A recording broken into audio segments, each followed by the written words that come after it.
Hey guys, Dantics here. Borderlands 3 is at our doorstep. I was lucky enough to play the game myself and have an absolute ton to show you. I'm legitimately excited to play more of this title. They had to drag me away from the game at the event. I was having that much fun, which you can see happen live on the live stream that's uploaded to my channel. So today I'm running through the top 20 things that stood out while playing Borderlands 3, what you may have missed, my impressions, and what you can expect, all with exclusive footage. Before we start, check out the link below for your chance to win a console of your choice. Also, if you want in-game rewards, check out the Borderlands VIP program. If you're planning to pre-order the game, I have a link for that as well. All of these are below. Doing this will give me points for loot as well, so I'll love you forever. If you want to see the footage unedited, let me know in the comments and I might upload all 3 hours. Okay, let's get into it, starting with an obvious one. The graphics. As you can see, the graphics are a lot tighter than other Borderlands titles and everything feels smooth and polished. During my playtime, there was no graphical issues like screen tearing and the only occasional texture load-in. This kind of art style, which is similar to cell shading, ages slowly, so I suspect just like the other games, it will hold up many years later. You can see the extra detail everywhere, like when I zoom in on this chest. Shooting. Guns feel punchier than before and are a joy to shoot, which is great considering that's what you'll be doing majority of the game. They have a weight to them and the sound design brings them to life. This extends to the vehicles, which feel better than ever. Even small things like enemies' health bars popping more and dropping down in sync with the enemy taking damage really makes a difference for immersion. Guns also seem to be more accurate all around, but that might just be because we started at level 10. Combine that with the fact that almost all guns now have an alt firing mode, like changing element types, switching to rockets and sticky bullets, which makes it so gunplay isn't boring. Which brings us to post-shooting results. Enemy deaths are incredibly satisfying, which goes hand in hand with guns feeling better overall. Enemies still make hilarious comments when fighting you or dying, like this. Recycle me! More than ever, limbs will blow off, bodies will fly around, burn to a crisp, freeze in a block of ice to be shattered, and more. Hitting an enemy with a shotgun, for example, throws them back even if it doesn't kill them. Hitting an enemy with an explosive sends them flying, even if it doesn't break their shields, and some enemies like this one will have their attack disrupted and will drop their weapon. You can still shoot off the limbs of robots, lowering their effectiveness, and if they have no way to attack, will charge at you in a desperate suicidal attack. Shooting particular enemies' weak points, like the Pyrotech's back ball thingy, does extra damage, but in their case, they will also run around and explode, damaging all around them. Enemy variety. Enemies have more variety, at least from what we played. There are female bandits now, which I only noticed after I killed one. There are enforcers, which require you to shoot around their shield. A named electric melee one heavy called Call Daddy placed down electric traps that did huge damage. Flash troopers can teleport short distances to avoid you or flank. When destroying their weak points on their back, their suit will malfunction and they'll flash into paste, which I probably should have mentioned in the last point. I also found enemies' AI to be much tighter in general. Bandits will jump out of the way of your fire and interact better with the environment. They just don't charge you mindlessly anymore. Well, some do. Antagonists. The main antagonists, the Calypso twins, are trying to beat you to the vault. Tyrene even calls you her superfan. Hey, a superfan! It seems like she's stolen Lilith's Firehawk siren powers and her end goal is to find the vault and drain the powers of the Vault Guardian. They control the children of the vault, who are bandits that see the twins as gods. As we played the demo, it was revealed that they made a deal with Maliwan, one of the giant corporations in the Borderlands series. The Maliwan big boss is after you and seems kinda like a dick. His name is Katagawa and he is a very handsome Jack vibey kinda guy within my limited experience. Reese from Tales from the Borderlands is back and head of Atlas. He isn't played by the same voice actor, but I have to say the new one does a decent job, but maybe that's just because I didn't play the games back to back. At least over comms he sounds fine. It's unclear if you will be helping him for long, but at least on Promethea he's fighting a war with Maliwan and Katagawa as well as the Calypso twins and their children of the vault, so Reese will have to be involved in one way or another. Voice communications. As we're used to in the Borderlands series, characters pop up on your HUD and talk to you frequently to offer advice, objectives, their opinion, or just to taunt you about diamond horses named after you. Echo communications happen regularly during gameplay, during my main missions, and, well, side missions alike. It really serves to immerse you in what you're doing and in a lot of cases, make you laugh as the typical Gearbox humor is present everywhere. Zero's entrance, for example, made me giggle. He ironically does a lot of dividing. The humor is everywhere, like a scientist burning a nog alive. The voice acting in general is very well done. Check out the scientist's scream, for example.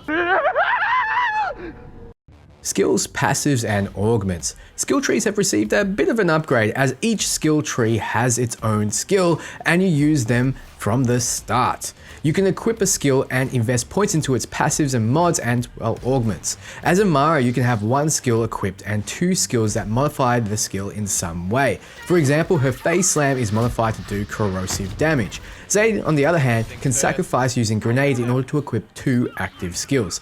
He even has a skill tree that gives him bonuses for having both skills active at a time. Overall, it feels like there's an absolute ton more build options for each of the 4 characters, so expect some build videos very soon. Skill frequency. So speaking of skills, it seems like you can use them much more often than you could in other titles. Skills used to be a once per fight thing or even less frequent. I found myself using Amara's Phase Slam multiple times in a fight as it only has a 26-second cooldown. Zane can have 2 skills out at once and there wasn't a moment in a fight where I didn't have at least his drone or clone up. Character builds therefore feel much more impactful and I've never been more excited in a Borderlands title to experiment with builds, especially since we've yet to play Flak, the Beastmaster, and Mose, the Bot Jock. Extra abilities. Like in Pre-Sequel, if you're in the air, you can perform a ground slam by hitting the crouch button. I'm unsure of what percentage of your melee damage it puts out exactly, but it didn't seem like you'd go out of your way to use it. Along with the slam, you can now slide, similar to how you can in Apex Legends. This opens up ways to lower your hitbox and to get into cover or surprise enemies. As I was on the Xbox controller and completely unfamiliar with the controls, I barely used this feature until the end, but when I did, I found it useful. You can also mantle up ledges fairly easily, and I had used this as well as jumping to reach a hidden technical with cool sticky mine upgrades that I could take back to the catcher ride to unlock. Friendly NPCs. Fight for Your Life is returning, which is where you drop to your knees when reaching 0 hit points, and if you kill an enemy within a certain amount of time, you get back up into the fight with a small amount of health. However, in Borderlands 3, when I was around an ally NPC, they would almost instantly run up to me and start reviving, meaning that those who like to play solo will experience the help only possible in multiplayer games before.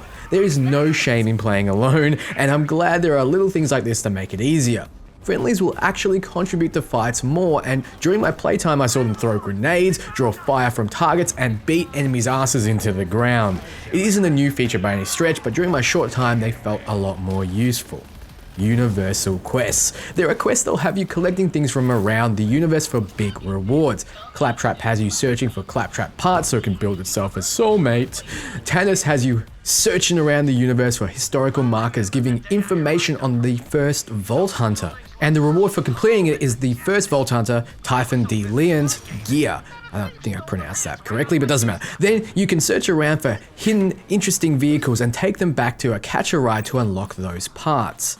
Co-op. Co-op is a massive part of the Borderlands series. Not only is split screen co-op coming, which is tempting me to get extra controllers in the console version, but there is new instance loot systems. Before, when loot dropped in a co-op game, the first one to pick it up would get it. Now with loot instancing, each player's loot in the world can only be seen and collected by them. You can join your level 5 friend as a level 25, and when he opens a chest he will see level 5 guns, while you will see level 25 guns and can't see or interact with what loot he has, meaning that you can play with your friend and still get appropriate gear and avoid someone in your team being a loot goblin. Do note, if you play with someone of different levels, more than just the guns will balance out in this mode. The enemies will as well, which means your friend that powers ahead can still play with you, or you can still play with your slow friends. However, if you want, you can play on classic mode. In this mode, you compete for drops, and an overpowered character can help out a lower leveled one because it would scale to the lowest level. Well, not really, it scales to whoever starts the match, but you get my point. The UI. The UI in general has been improved. Looking through your inventory feels a lot easier and comparing weapons is a breeze. Little life improvements like seeing the percentage chance to burn on targets with a fire element easily really helps you remove the guesswork. If you hover over shops in the world, you can see what they have at a glance, but most importantly, you can refill your ammo without having to open the store. A simple Y button press on the Xbox controller. The map can be zoomed around in 3D and you can see elevation a lot easier than ever before, and I use this quite a lot.